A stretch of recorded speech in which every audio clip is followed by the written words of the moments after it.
All right, I'm here working with my boy Stanley in the background, just being the world's best teacher. Sadly, I left my mug at school. We're going to talk really quickly about inferences. We have actually talked about inferences before for a semester if you were in my class. If you weren't, then here we go. Here's what you need to know. An inference is basically when you take what you already know, so your background knowledge, and you take what is in front of you, so the thing that you are seeing or hearing or reading, and you make a logical conclusion. The example that I think I gave first semester was if I'm at school and I run across one of my friends and he is like sweating and breathing really heavily, then I could be like, okay, well, I know that a lot of times when people are sweating and breathing really heavily, it's because they were just working out. I know that I'm at school, like that's another thing that's in front of me. So with my background knowledge, I can infer that my friend was just in gym class, right? Or the other example that I commonly give is if you leave and the class that was leaving, or like if you're coming into class, the class was leaving before you, walks out of Miss Wimmer's room and says, ugh, good luck.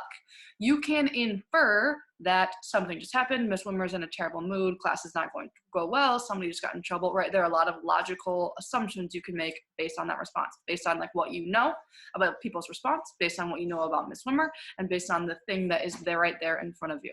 So your job is to be making inferences about what's happening in the book. Now, a clear note on this, an inference is not the same as a prediction. It's not you saying, here's something that I think is going to happen, right? It is you saying, I infer that this thing is happening right now. So I infer that right now, my boy Stanley is taking an eyes open nap because I know that it's 2:18, and if you watched Office, you know that around 2 o'clock, he always takes a nap. He's asleep, okay?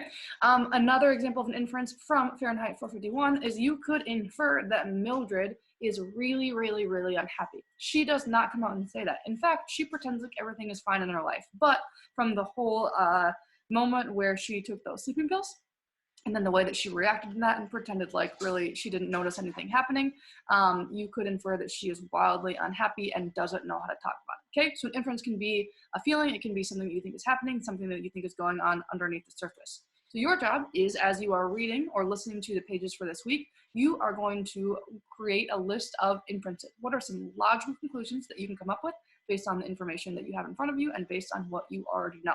You're going to make as many of them. I'm going to ask that you try to have at least 3. I think there should be more of that in there. There's a lot happening in this book. So that is what you need to know about inferences.